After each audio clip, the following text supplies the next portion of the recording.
Well, hello. Welcome, folks. Welcome to the Brewer and the Baker podcast. Yeah, I'm the brewer. I'm the baker.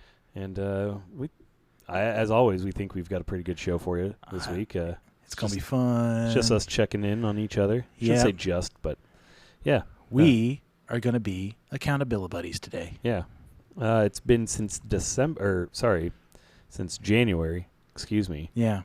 that we've recorded one. I think it came out end of January, if I'm remembering our timeline right. I think it was actually middle of December. Maybe it was. Middle of December last time we did this. So we're like a little behind schedule. Yeah. Ideally, we had set this out to be a quarterly. Quarterly or every 4 months, every 3 months, somewhere in there. Just to make sure that we're staying on. It's been a crazy last 6 months, really. It's been a little nuts. But, so socials, follow us on Instagram, email us if you need to, if you have to. Brewer Baker Podcast on Instagram, brewerbakerpodcast@gmail.com. Yeah, I'm going to go back and look because today is Monday. This will be released on Thursday, so that means 2 days before this releases, I will have gone live, and I will show off my giant ComC order that came in. Yeah, some of that will be in today's... we'll talk a little bit about it. I won't get into specifics, but we'll talk a little bit about it. And even when you have engine replacement issues, you can still have mail days if you're lucky enough to have placed an order a month or so before you have engine problems. Yeah, it's you're just paying it forward to yourself. That's all you're doing. You're just paying it forward. That's it. Put something on, I forget who asked, but someone, was it Sholey or someone asked on Instagram how long you waited for that to come in. Oh, yeah, that was Merle. That was Merle. Okay. That was Merle. I couldn't remember who had asked, but yeah, I feel like ComC is the pay it forward company right now. It did. So it took a little bit it took about just a little bit over a couple, it was like 6 weeks and a couple days, which is just a few days longer than what they said the ship date was going to be, which is fine. Knowing their history, I'm fine with just being late by a couple days. That's not a big deal. It really, to me, almost ComC can feel like a dollar box. Just sit there and sort and just type in a player's name and go through, ooh, I haven't seen that one. Ooh, I haven't seen that one. That is really fun. So when I'm going to have a giant pile of one particular style of card and I'm going to talk about. And so I would just type in the parallel Kansas City Royals and then just pull up a giant list. And it's like I'd scroll through it and say, yep, don't have that, don't have that, don't have that, got that, don't have that. Yeah. Part of trying to stay accountable is, trying not to over-collect almost at some points. Well, the good thing about ComC is this is literally everything that I buy is using funds that I use to sell. So none of this is coming out of pocket. Yeah, so it's already money that you've made to buy these. So. Essentially, yes. Yeah. You're just getting gift cards to it, basically, and then Yes. So that's one of the beauties of ComC. Anyway, hey, ComC, if you want to sponsor us, we'll take it. So yeah, that was our sponsor segment. Yeah. Thanks for the ad read. So I've got a few more projects that I'm working on than you do. So you wanna ask me first, and then I'll go to you, and then we'll go back and forth. Yeah. Do you want me to ask you specifics? Or? We got a list. Just go down the list. All right, Dan. You got a few more. So, let's start with 06 Bowman Heritage White. Speaking of ComC and my order, I was able to add one card to the collection from the checklist. It is a Hall of Famer. It was the David Ortiz. So, and I got that at a pretty good price according to what when I asked Steve Sholey if this was a good buy, he said, you know what? It's a bat relic, and those are kind of rare. So, yeah, I think this is a pretty decent buy. Yeah. So I'm pretty happy about it. I think I only spent I think it was $14, maybe less. I don't really remember. It's been months since I did it. But well, anymore, even with that, if they are getting to be increasingly rare, and especially those whites harder to find. Mm-hmm. And remember, these are out of 49, so there's not a lot of them out there. Right, and from that far away, from 20 years ago now. I know it seems like it was yesterday for a lot of us, but So, 20 years ago, it's becoming the fact that it doesn't come up as often, and like part of that pricing, you are setting the price. Like if it's, if there hasn't been a sale for 5 years, that is now the new pricing for it. Right. Like, there isn't. It is a wild guess, and it's a scary leap, but that is now the new pricing for it, plain and simple. Yay! I'm a trendsetter. Yeah. Look On at that you particular card. setting comps. On that Look at particular that. card, I'm awesome. So that's all I've added, which is fine. That like you said, they're not easy to come by, so I'm happy to find one every couple months. So Yeah. that's good. Your Johnny Russell Rainbow, how's that coming along? Good. I've added 3 since the last time we did this. I added the neon green refractor to 99.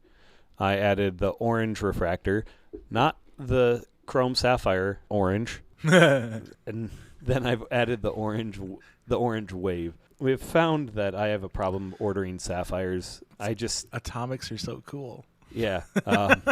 So it was discussed before going on here whether or not I needed to just corner the market on the oranges or the golds and just get them all, as many as I can find. I mean, the oranges are out there for $5. The golds are out there for about 10. There's still a few of them out there. The ones that I'm working actively to try and find are the gold lava, which I can't find, and the gold wave that I can't find. The neon green wave, I just need to just bite the bullet and buy it. It's a little bit more. The last one sold for like 72 cents, and he has it up for like 7. They have it up for like 7. Set the new comp. Yeah, I mean, Do it. I put in an offer a while ago at like $4, and that guy rejected. So I might throw something else out there closer to that 7, maybe 5. And then the black of 10. There's one out there right now, and it's at 20. Last sale was 14. I think I offered 17. We'll see. Yeah. I hate feeling like I'm undercutting, but like, we did talk about values. Just, it's not a common card. I mean, it's... If any of our listeners out there have any of the 2024 Topps Chrome Johnny Russell rarer refractors for if Mitch. anybody has the black shimmer, black wave, any of the reds, there's one that's called a shimmer refractor. Those only came out of Mania box. The Mania boxes were basically Breaker's Delight boxes. Everything was numbered to 10 or less in there. A lot of them had 101s out there in those boxes. The red shimmers were in one in every other Mania box. It's just the odds were stacked on those, but they were also $700. So your average, when you're talking a blaster for MLS is $30, so it's less than what baseball blasters are. And hobby boxes, I think the 25 hobby box was $99 this year. So I mean, you're still they're a good value if you're looking for something. If you're into soccer, into more the U.S. domestic league soccer stuff, they're a good value to pick up a hobby box or two, and they're a fun rip. I came away with 2 autos and 3 or 4 numbered cards on my hobby box this year, and I mean, it was a pretty good value. So yeah, if anyone's sitting on any 24 Johnny Russell Chrome kind of lower numbered ones out there, give us drop us a line on Instagram. Dan, how with this kind of wraps into something else we want to talk about, but 24 to the Moon PSA 10. That set. Right. So I am officially at half. I'm at 50% on the nose. 24 out of the 48 cards. I have them into PSA 10s. I have, how many do I have? I have like 7 cards out to PSA right now through ComC. Those went out well before the news dropped. Break, yeah. And just this last month, I handed my LCS owner 5 of the Otanis to go send in. I haven't double-checked to find out if he sent those in before things hit the fan, though. So when I go in on Wednesday to go pick up a few other things, I'm going to ask him how that has gone. Because, I mean, is that affecting Is it just affecting everyday submissions? Are they affecting LCS, GameStop? I'm assuming that they completely shut it down. It doesn't matter by what venue they're coming in. They're not allowing anything with value in the name. They're not allowing it. So okay, that's what I'm assuming. Yeah. So then, luckily with that, you didn't have to, prepay for that. You don't have to put in for that, and then right. My LCS has 5 Otanis, and we'll see how those come back. If I hope all of them come back as 10s, and I can recoup, I can 10x what I purchased everything for. But I mean, that, as long as one of them comes back at 10, I'll be happy, and I don't have to worry about it again. The bottom end, obviously you want 1, mm-hmm. but I think bottom end, maybe not expect 2, but hope for 2. That way you have 1 to turn around, 110 to turn around and right. sell. And the 9s will still sell for a decent amount too. Yeah. So I mean, I'm not saying the 9s are a... So I'm going to go a little out of order for you. Okay. Because we're talking about grading. So you wanted to talk about grading more. Yeah. So have you sent anything off in the meantime before everything hit the fan? First off, no. I've been meaning to. I had a stack that was meant to be a value bulk submission. I had just been continuously adding to it, and then it was a matter of had 2 trips. We've since talked about those. Had 2 trips. May's been busy for me. End of April had been busy, and I didn't want to send them off and then have them come back while we were out, and then have a big chunk come back through, and oh crap, I can't pay for the hotel now for whatever reason or what. It's something for me. I do want to encapsulate. Yes, I know I can get, mags. I know I can get mags and stuff like that for them. Part of it starts out for me as, even if it does come back a 9, I'm not going to be upset. Even if it comes back an 8, I'm not going to be upset. This is all personal cards, all right? personal cards, yes. Not talking about flipping them, not grading to increase value, all for personal. Because if it comes back an 8, maybe I use that and a little bit of cash to get an encapsulated 9, or when I say encapsulated, I'm saying it that way because I'm not specifically talking PSA. Like the Johnny Russell, the only graded one I have is tag, and it's because I sent that off to try tag back in year and a half ago or whatever it was, right before we started this, to try tag. So I like those slabs, and maybe that is my PC, but I also want to try. I've not submitted to Beckett yet. I've done an SGC submission. A lot of it is... How many Beckett slabs have you held? 2. Okay. I like them, personally. They feel more substantial. Yeah. I don't know if they actually offer any more protection. They just feel like they do. Besides the protection... Well, I know that they do, because they put them in a little plastic sleeve before they put them in the whatever the plastic's called. Yeah. In the acrylic or whatever it is. I mean, the other reason I like having a flip with it. I like having that. Mm-hmm. So it's somebody, yes, they are for my PC, but if I want to display them, somebody that walks up to them may not know what that card is, may not know the history behind it, may not know the significance or why I'm displaying it. I would like to have that, and from, yes, I get it. I can get a Mag Pro that, or whatever, those Zion ones that I can make my own flip for. I get that, but it also, there is something about having it from a reputable company that says, hey, this is that card. Sure. It's more of a personal, yes, okay, fine, I'm spending more money than I absolutely need to. You don't need to justify it, I don't think. I feel like, just because of where we're at with the grading, with grading in general, that's fair. People are, everyone's just slabbing everything. Yeah, Do we really need to slab Kabuto? No, do we really need to slab the Tyrant that I've got right here, the Rowlet reverse? Do I need to do that? It's a parallel. There's less of those. Yeah. 200 million versus 600 million. Ooh. I have no idea. Printed to the moon. Yeah, I feel, we can't call any one community out specifically, or... yes, we're making fun of TCG right now. Not making fun of, but that's inherently what feels like is part of... It's generally agreed upon that TCG is the main culprit, not the only culprit, but the main culprit in the incredible rise of numbers that PSA, BGS, TAG, all the other guys are facing. Yeah. Do I feel hurt that I didn't get on it sooner so I could have had my projects done and not had to wait? Yeah, I'm a little butthurt about it. As long as I keep them protected and keep, like, I've got all my specific, like, yes, going to grade, potentially going to grade, and then stuff that, like, yeah, if I, like, more of the frivolous grading stuff, I have that all in one separate box.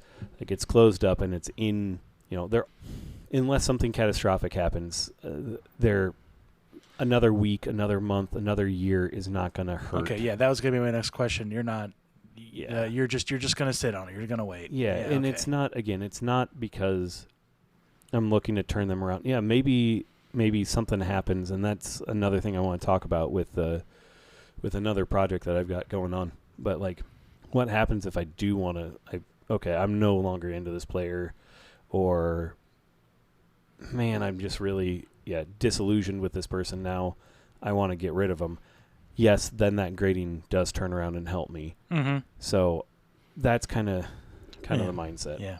So talking about that, potentially selling off your PC, or not, I shouldn't say selling off your PC, but, like, Dan, you've got a note down here of paring down your PC. Yeah. Well, what are you looking to do? I had to recently. Right. And not for the reasons I would have liked to.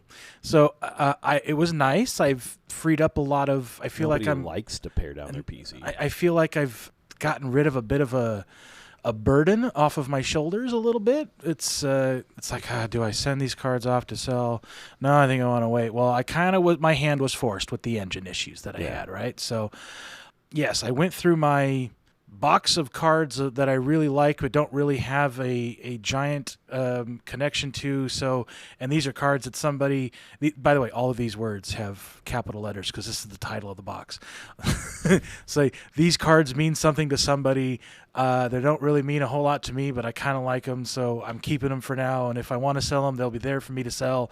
I guess I need to sell them now. There. So right. It's that box. So I went through that box and another box that's kind of similar, and I pulled out just shy of 250 of these cards, and I sent them all to DC Sports 87, and it is in their hands. Those will go up on eBay at the end of this month, and we will see where we land with that, how those go. Mix of all sports, mainly baseball. It's like 99% baseball with maybe one or two like non-sports subjects. Okay. That's it. Okay. So yeah, I was able to save less than 50 cards that I could not part with. They were for one reason or another 75% threshold or something. Yeah. So I still have some good stuff I'm hanging on to. Whether it's just their cards that I'm expecting to put into like Hall of Fame autograph collection at some point here in the future. Yeah, you already have it. Why buy it later again? Right. Or unique relics like a batting glove strap card, which I own, which is really cool. I don't Buttons think I'll.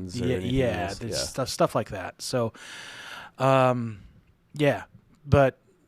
I'm hoping that my cards average $10 per. I expect that they'll average closer to 6 to 7 per sale. So I'll still have some work to do. That's your cutback. Yeah. So I expect to have to do a little bit of work afterwards, but it'll be a heck of a lot better than just being right. So I don't expect to have to move as much of the big cards afterwards. Yeah. To pay it off. So, speaking of, I have been very closely watching, this is kind of a tangent, but it's semi-related. I have been very closely watching the 26 Bobby All Kings, how those have been selling, mm-hmm. and one recently sold at auction at $800. Yeah, so they're dropping which is like pretty heavy. Half of what they were in January. Yeah. And so that's very promising, and I think when it comes down to it, I'll be able to move my Billy Ripken F-Face card and get into a Bobby 26 All Kings. Okay. Which would be preferable. I really like that All Kings, or the F-Face card, but there are literally 3,000 PSA 10s out there, and this card is selling for $1,000 all day. There's only 250 of those Bobbies. So I think I know the answer to that question. Yeah, when we talked about iconic cards, it definitely... Okay, Ice. Yeah, it definitely means a lot to a lot of people, and I think that's why that value has stuck up there. Also, just the general hype of... And with Series 2 coming out, with their with I'm assuming their All Kings and All Aces going to be released, those will be the focus, and Bobby will fall by the wayside. Or will it drive more sales to people? Sure. Okay. Sure. That's always just a worry for me. Sure. I mean, I can talk about me selling. So. All right. Well, I mean, it's trying. I think I've decided that I'm gonna try and time, and I'm gonna do more of a hybrid, I guess. Still rip accordingly. New release stuff, looking for some of the stuff, but then go out and buy the things that I ultimately do want. But then, like in Bowman specifically, I've now hit an auto. I've hit an auto and a numbered to 75 of a pretty decent rookie this year. Yeah, get those up on eBay as quickly as I can. Let them, if it's something that I think needs to be sold auction, sell at auction. If it's something that's, a $2-3 card, maybe just put it up for sale for a couple of months. And then at about that 2 month, pull it down, send it off to ComC, so we're still within that 3 month window for them. Assuming you have enough to send in, that's kind of the That's kind of the caveat to that, because they do have a minimum. Otherwise, they'll just charge you the full amount. Yeah, but in general, kind of more of a hybrid style of doing it, because I am definitely looking. I mean, I've got a stack right now sitting next to me of probably 40 to 50 cards that are all in the $2 to $10 range. That, like, I probably could try and work harder on eBay, or I could just pack them up and send them off. Because a lot of them are like the Donruss FIFA Road to the World Cup cards, stuff like that. If you haven't noticed, I like soccer cards. I like soccer. No, I hadn't noticed. So, a lot of the Donruss product out this year is pretty cool, but I'm only collecting certain players out of there. I'm not collecting full team sets or anything. I'm more just a player collector out of them. So the rest, there are some really cool cards. I've hit 1 to 79. Thanks, Panini. Weird numbering, but that's a digression. Well, they have so many parallels; they have to use these weird numbers. Yeah, there's only so many of cards that are divisible by 5, or numbers that are divisible by 5.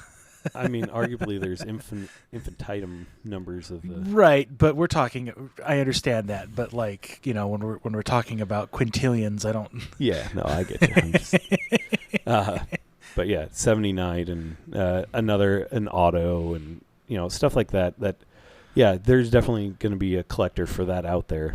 I'm not that collector, but want to get that out there. I think I've said it, kind of that hybrid. Mm-hmm. And then, obviously the higher end stuff is going to be immediate turnaround. If I ever hit a higher end thing, it's going to be immediate turnaround and auction.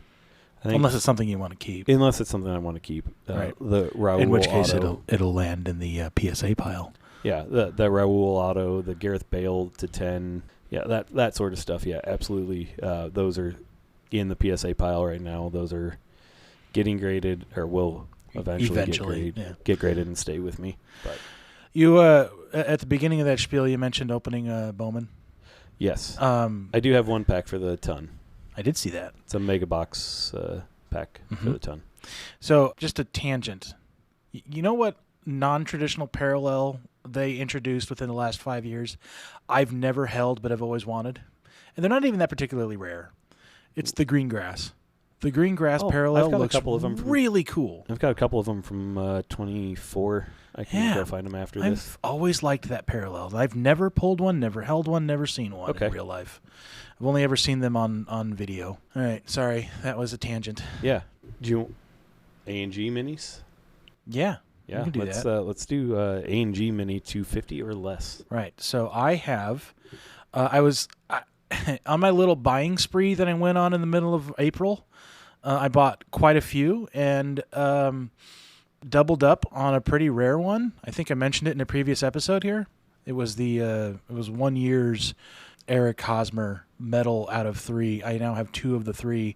The third is in a super collector's hand, so it's not gonna end up in mine. Yeah, you're not seeing it anytime soon. So so it's getting to the point where I need to start paying attention to and like keeping track and writing things down and actually like cross-referencing before I start hitting like buy now. Right. Submit offer. Buy right. Now. Yeah. Yep. So, luckily, I only have. Well, luckily, unluckily, whatever. I only have one A&G mini in my ComC order that came in today. It's a cloth. It's a salvy cloth. Okay. So I have now two cool. I now have 2 salvy cloths, and I checked. It's not the same year. I mean, as if that's a common problem that everybody has. Well, I mean, we're at 100% hit rate here with buying rare cards, buying duplicates of rare cards. Yeah. So I have that. I'm very happy. Those cloths, by the way, if you don't know, they're out of 10. So I was able to add that. I'll put that into the pile after I go live on Tuesday.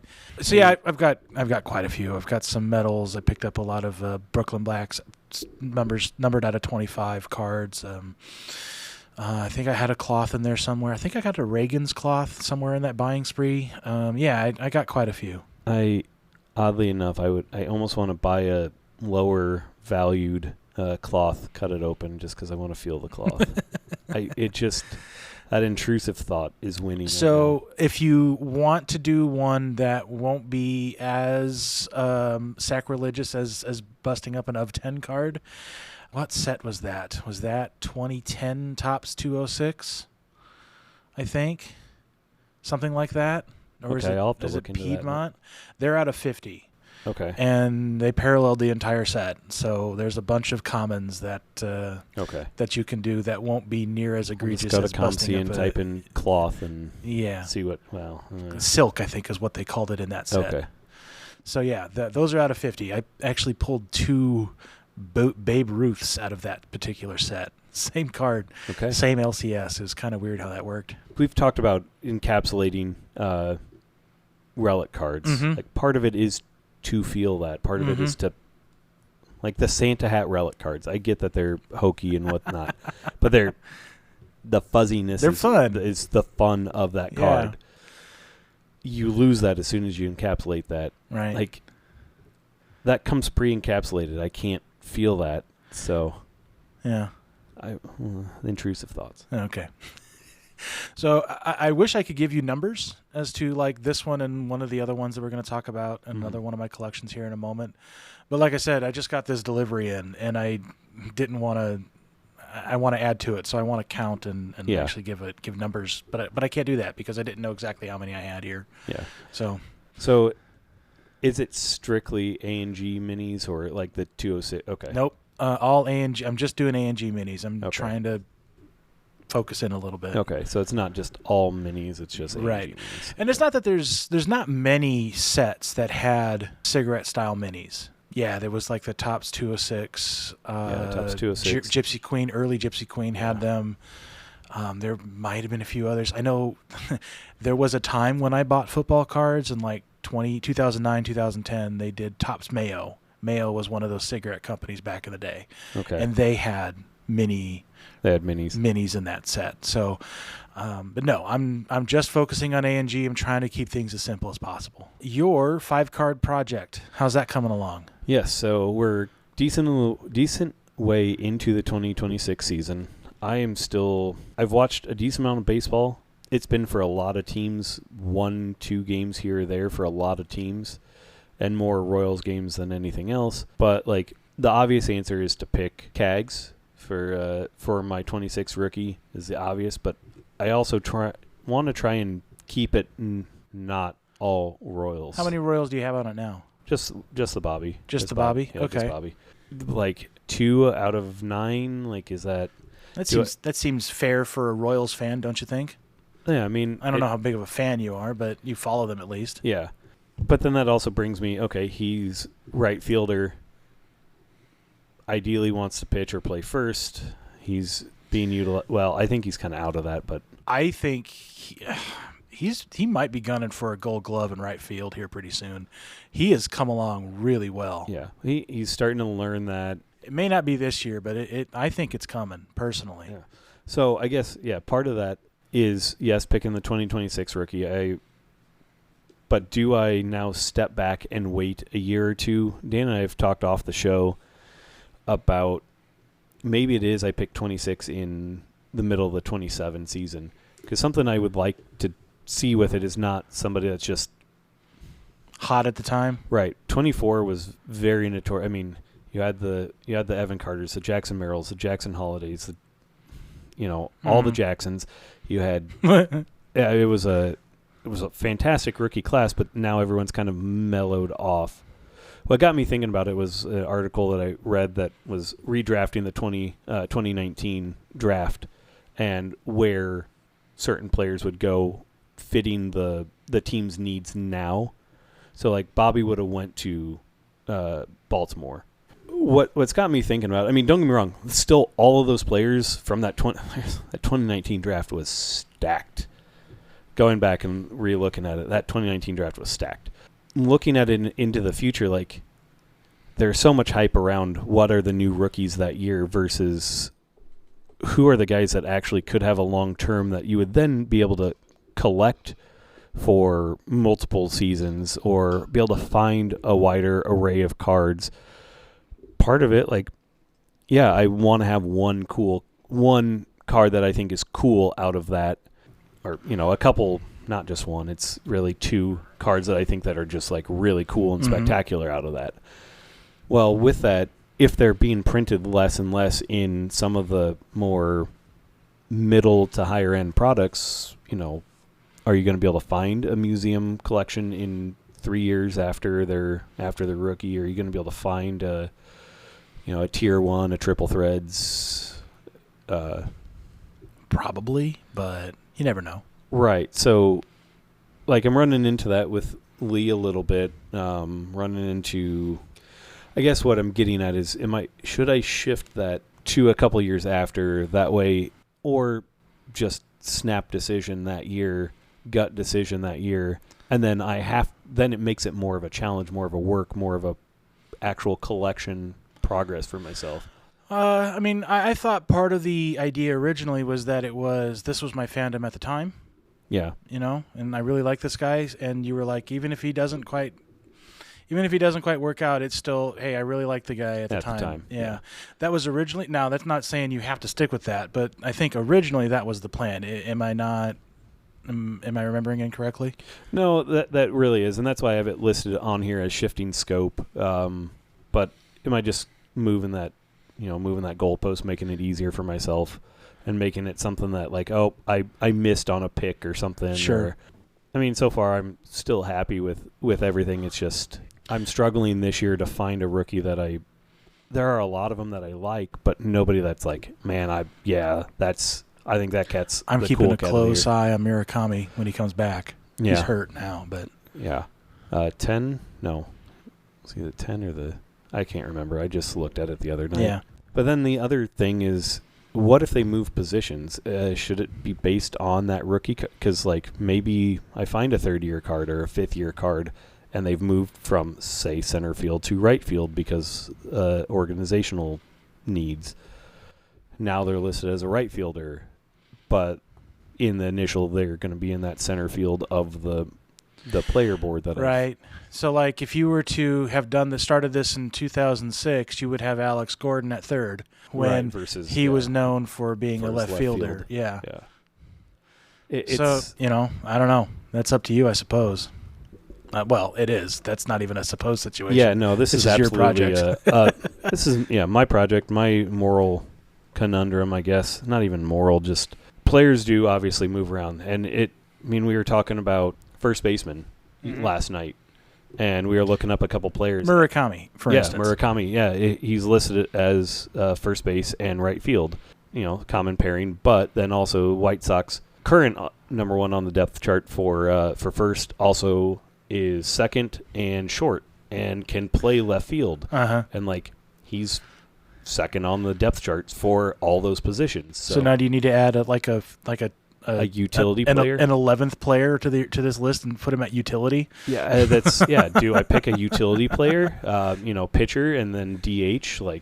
Originally I was going to have the 9 infield players, but somebody that is making their name as a DH or as a utility player. Yeah. And then do you need a closer to go with your pitcher? Yeah. Am I needing to pick a starter and then a middle inning reliever guy? If you choose a closer, I would go hard into Mason Miller personally. I think his cards are still a lot cheaper than they should be. Personally. Actually, that might not be. Well, I have somebody. I think pitchers are kind of outside of that realm in my mind of. I don't think I need to tie them directly to a year. Yes, okay. Part of it. But anyways, it's just moral. I haven't really made any progress because I had a clear vision of this, but then as I go to pick other players, like with Bowman Spotlight this year, I'm not a big fan of the Bowman Spotlight this year, which that really sucks. I saw a Royal. I don't know if it was Cags or Carter recently today, and it looked really cool. Maybe I'm thinking of a different insert then. Oh, no, it's still the same. Yeah, they haven't changed. What insert am I thinking of that's on this Bowman that... I don't know. Okay, whatever. I digress. So, just sum that up. I'm kind of at a loss this year. So if anybody's got rookies that they're really digging, shoot them out to us on Instagram. Yeah, if you have any, if you are looking at any 26 rookies that you are following this year, send us an argument for that player for Mitch. Yeah, awesome. May I add to your project? Okay. I'd like to wish you happy birthday, Mitch. Oh yeah, that happened over the weekend. Yeah. Okay. Holy cow, that's awesome. So back in January, it was somebody in the Ginter chat that I'm in offered up a Young Hoo Lee stained glass rookie. Hell yeah. And so I went and purchased it for him back in January. Holy cow. And I've been sitting on it for a while. Yeah. Thank you. Yeah. Nice. So now Mitch has 2 stained glass cards, and I don't have any. Yeah. And if you count the Ichiro stained glass Gallery of Heroes, too. Well, I was speaking specifically of my project. But now you have 3 stained glass cards, and I don't have any. Okay. Meh. Well, I'll keep an eye out for stained glass cards then. So happy birthday, Mitch. Well, thank you. Thank you. Yeah, that was. It's been a busy week. Yeah, it's been a little weekend. Yeah. That's basically yours. So we're gonna finish out with mine, right? Yeah. All right. I guess pick one on your list. Now just go. What's the next one? Yeah, the binder. Yeah, the binder. So in my ComC order that I've been referencing this entire episode, I have nearly half of the order is blue refractors. I have 30 blue refractors in there, and I forgot one of them because one of them was encased. I showed Mitch the pile of unencased ones. Yeah. I have one that's encased that I will be busting out because it's an 8.5, and I just whatever. And it is a Mike Moustakas first Bowman.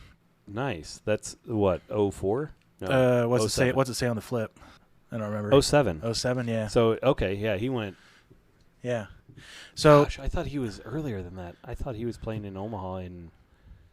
Obviously not. Okay. Yeah. I just trying to remember his years coming through Omaha. Yeah. I thought, yeah. So I've got 30 of the 62 cards that I had sent to me are blue refractors. I went hard in the paint on blue refractors. You want to make Dan's life hard? Just go out, search blue, Royals blue. No, stop. Okay. Don't. So it's just driving the value of your collection up. That's all. Thanks, appreciate it. That's awesome. So I would, like I said earlier, I would like to tell you how many blue refractors I actually have in my collection, but I can't because I didn't know how many of these that I have, so I didn't even count. Right, because you could just say, "Oh, I'm going to add 30." Right. To my count or whatever. Yeah, I had no idea. So I have quite a few. I have finished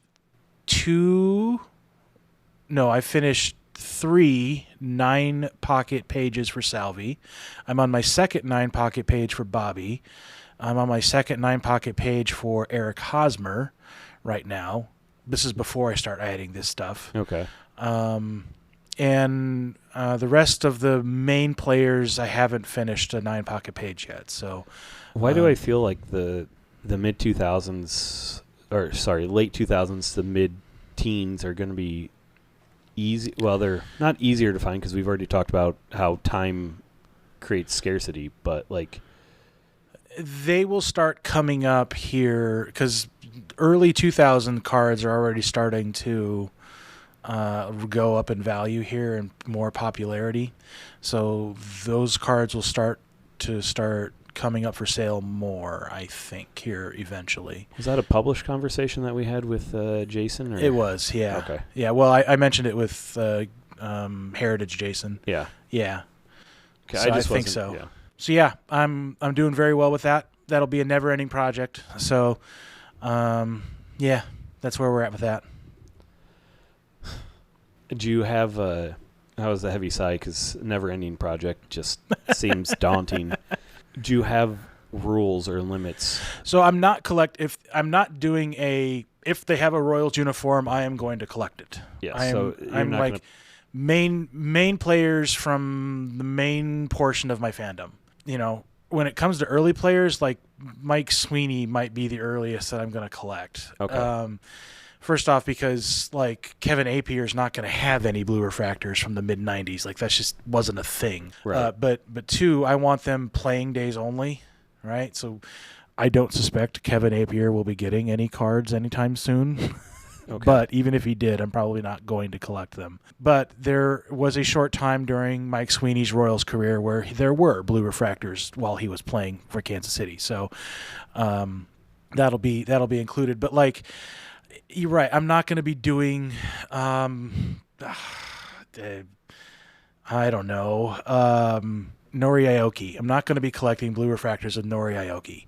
It's just, I'm not. So it's like the main players I like from the current team, plus kind of the main 5 or 6 from the World Series run teams. Okay. Is essentially my parameters. Yeah, because I mean that's something I've personally went through recently. I have a binder that I started in 23 that was basically I'd pull out every Royals card that I had from the year as I was ripping stuff, and I went back through that recently.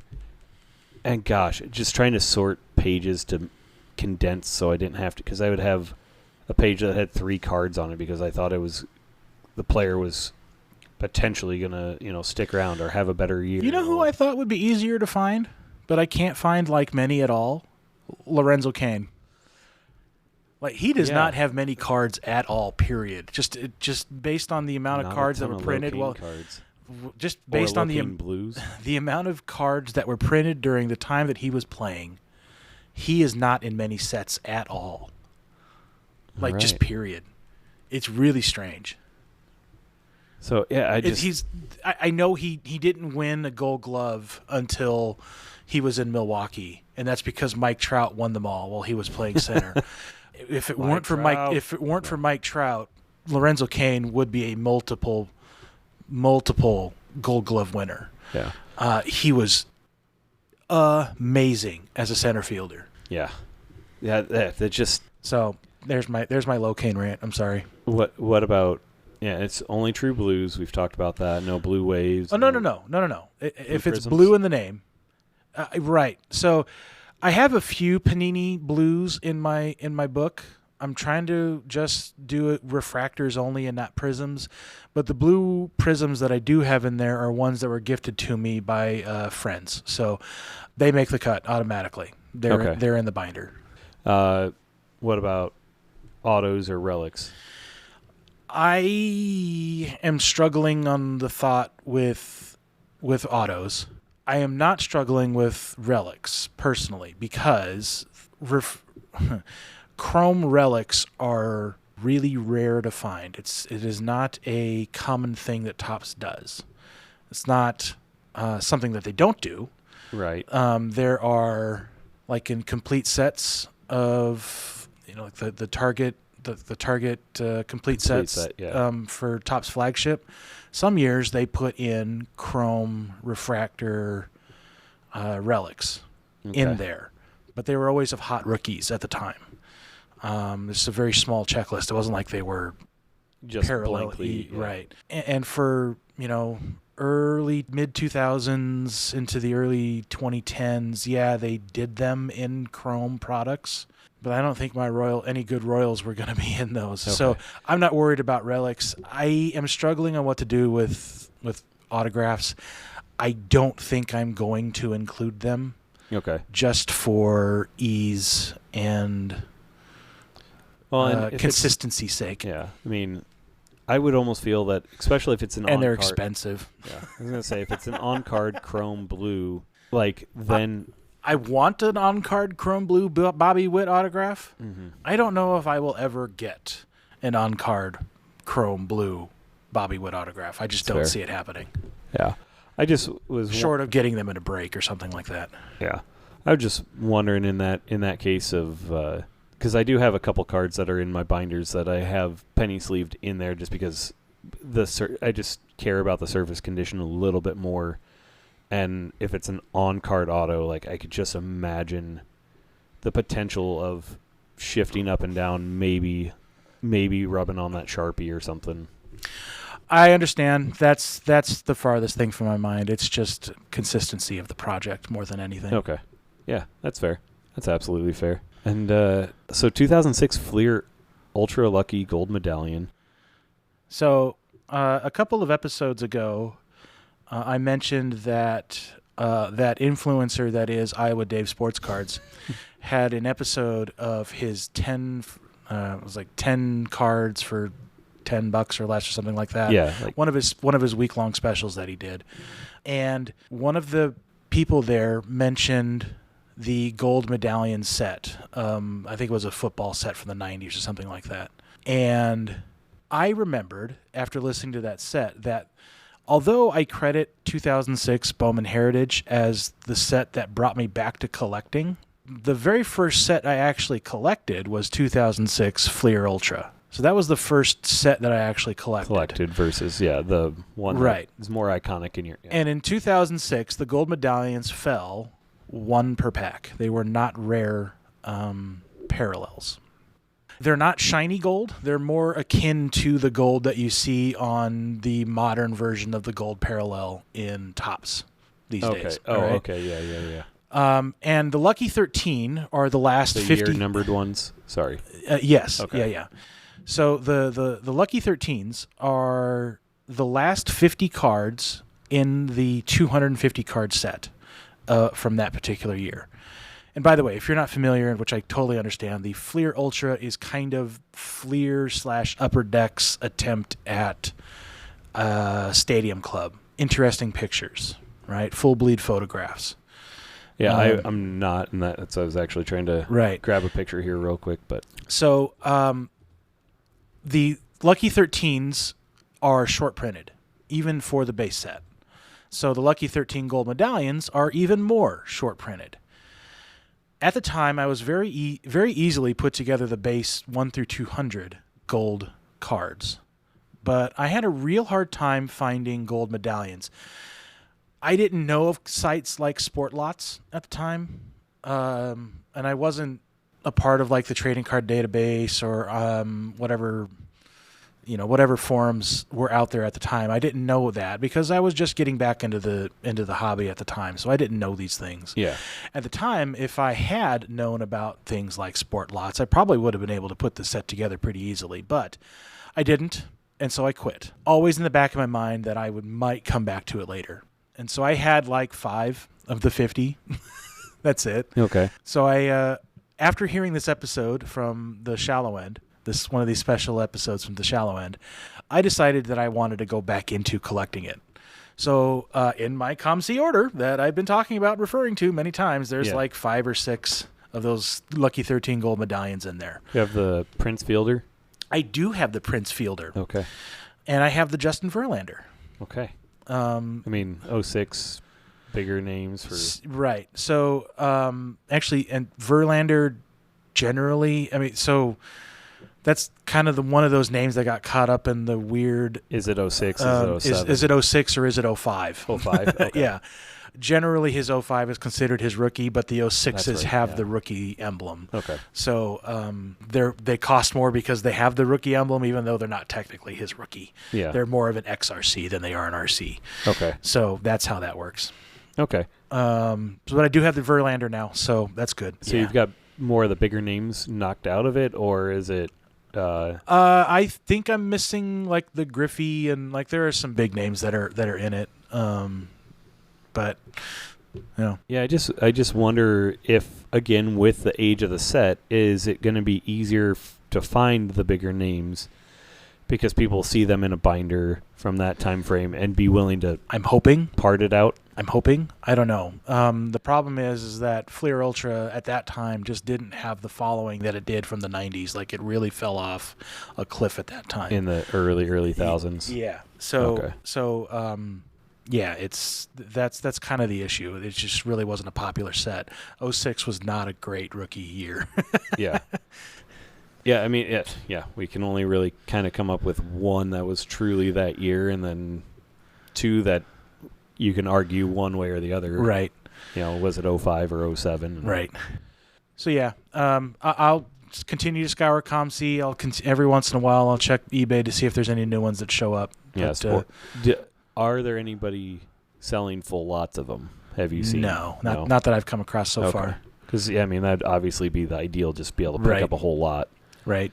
I mean, maybe that's something to do with some of those mid-thousands cards as we're coming up to the time frame that the nostalgia for the mid-2000s cards is start to pre-prep full lots of those. Yeah, there's an idea. I mean, full lot inserts and stuff like that. Just a thought that could turn around to be, yeah, I've got the full 50 and call it $150 or whatever. I mean, that's $3 a card. That's really not that bad. Right. You know, in the grand scheme of it, considering like the fielder that I pulled up just for an image. It's on eBay at $10. So, I mean, yeah, $3, you know, yeah, you might be losing on some of them, but then on others that are going to be 15, 20 cent cards, you're going to be making 10x on them. But, and I think, did you cover this one? I kind of talked about it the last time, but I finally showed it recently. So yeah, sorry, that was a big peak there. But I finally actually have the cards in hand, whereas the last time we talked about it, I did not. You did not. Yeah, I think that's why I have it in my mind that you talked about that. Yeah, finally I've got them secured. I just need to get them. So with that, Ultra Looney Tunes, Fleer Ultra Looney Tunes. Right. So I finished the set. As we've mentioned, we can take this one off the board. I've already shown it. It is on our Facebook page, or Facebook. It's on our Instagram page. So you can go back and look at all 24 of them as I rifle through them and talk about them a little bit. They're really cool cards. Does some more voice acting. I do. They're gold foil and die cut. And they're just extremely interesting cards. Yeah. So go back and look at them. They're really cool. Very reminiscent of 90s foil die cut. Yes, that was the idea. Right. They are a redo of a 90s foil die cut that they did in Ultra at some point. I do have to feel like you might start to see those pop up. Not those specifically, but like shiny die cut foil stuff kind of pop up again here in the next couple of years. We'll see. There is one other thing I wanted to add to my list now that I'm thinking about this. Okay. All right. So I got a message from Merle recently.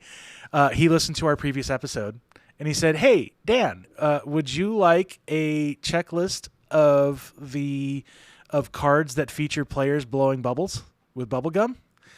And I said, "Yes, I would." Yeah.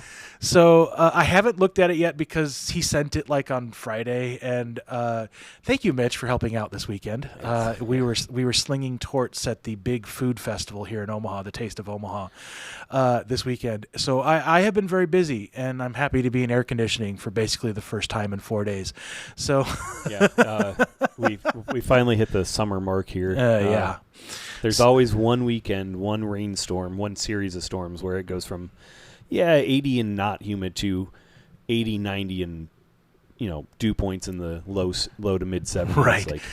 So I haven't had a chance to look at the checklist yet, so I haven't dug into it. But I talked about possibly PCing bubblegum cards, and I think I'm going to do it. Yeah, so. I think that's a noble. It's one of those off the wall ones, right? That people, inappropriate names or right. Inappropriate picture looking cards.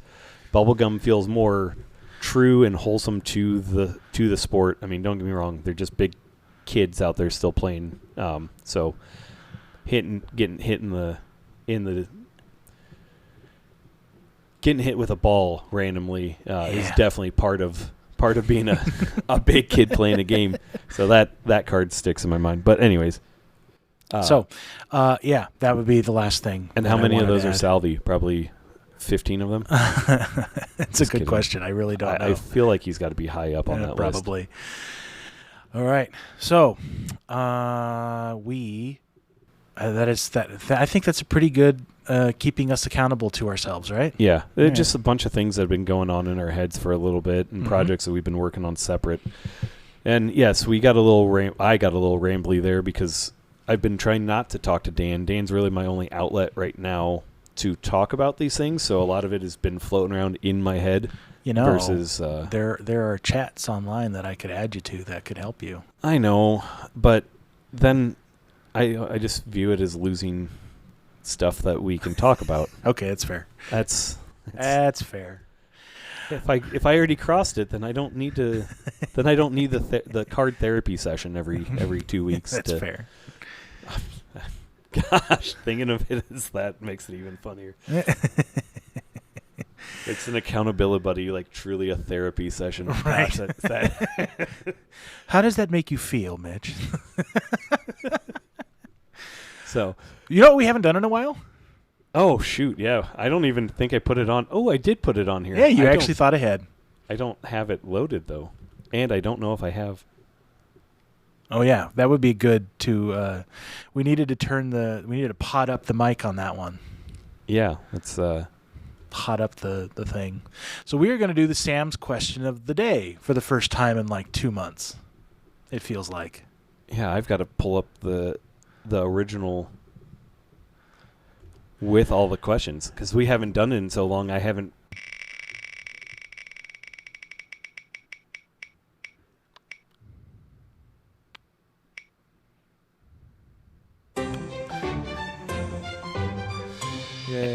Yay, and that's 3. 3, okay. It has to do with cards, I guess. But it is just a random Sam question. What Pokemon would you be if you could be one? Wait, we've already done this one. Have we? Yes. Because I chose Slaking, you chose Psyduck for one. Yeah, I was going to say, okay. So we definitely have done that one. Yes. Okay. New one. Erase it, new one. I didn't update the wheel. That was the last one we did. High choice. Yep, let me update the wheel. There we go. We can erase that previous one. Oh, now we can't now. I already talked over the wheel.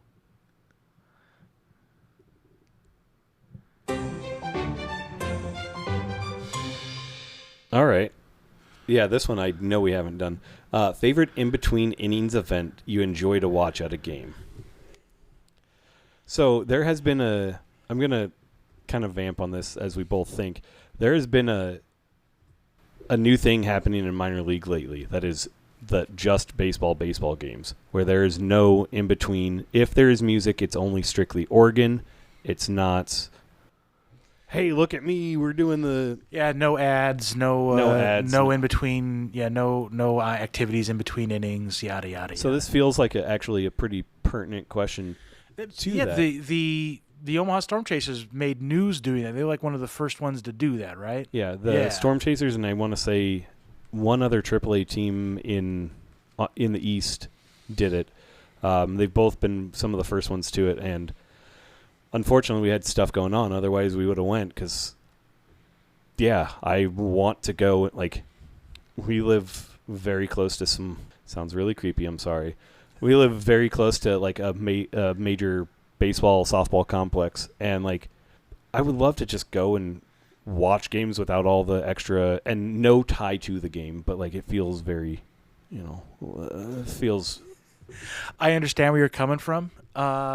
Yeah, unless you like make yourself known as that guy eventually, like just start going and go to every single one of them and just be and talk to the concessions. Like, I just like to watch baseball and it's free baseball. Yeah, talk to the parents there. Just say make yourself affable so that you don't just be a loner out in the corner. That's gonna take some work. Right, I know, but that's the only way to not be creepy in this situation. Yeah.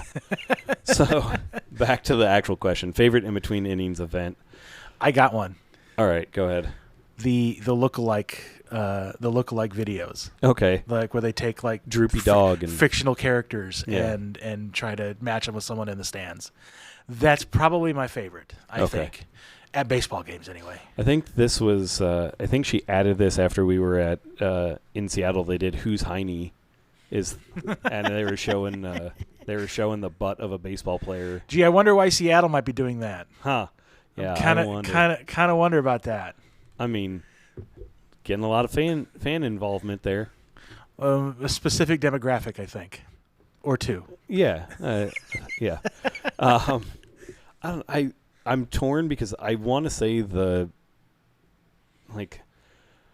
salmon race, the sausage race, or the brat race. Like, sure, I want to say those because the sausage race, the president's race that the Nationals do. Yeah, because it is so prevalent, so it's not just a one team sort of thing. Would you include like Beat the Freeze in that, or is that a different event? I think that's a different because that's because every week it's another group of 3 drunk college kids that are just at baseball games. Hey, yeah, we'll do it, and they get to go out there, and one of them make an ass out of himself. Exactly. As someone that has participated in an on-field event for Sam's birthday, actually, we got to the shrimp toss. We had to catch shrimp. That's right. You did that last year, didn't you? Fling shrimp in a slingshot. Classic Nebraska pastime. Yeah. Shrimp flinging. Yeah. Catch them in a 5-gallon bucket to win a gift card to a Cajun restaurant. It was fun, but yeah, definitely needed alcohol for it. I think I've got to go with the races, especially if it's a corgi race. Okay. A dog race. But just typically the salmon race, the sausage racing. It's a good answer. Yeah. I think that's my favorite. Yeah, I recently saw some MLB team did a Bark at the Park night, and they did the lookalike with the dogs. Yeah, I saw that recently. I thought that was amazing. Yeah, showcase dogs and your favorite inner inning pastime. So right. Now I've got another one to update off there. Sam, we need to.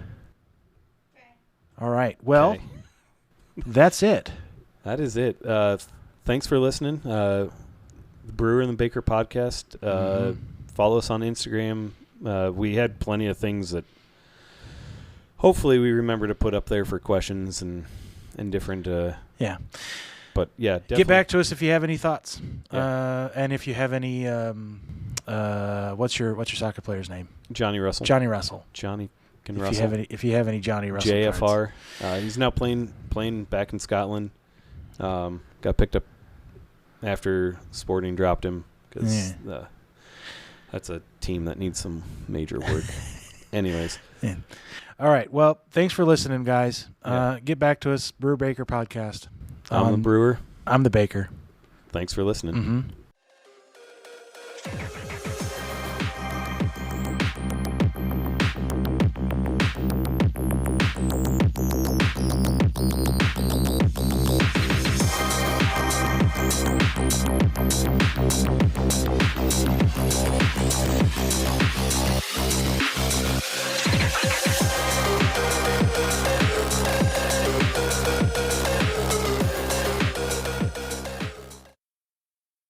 Thanks, Dave.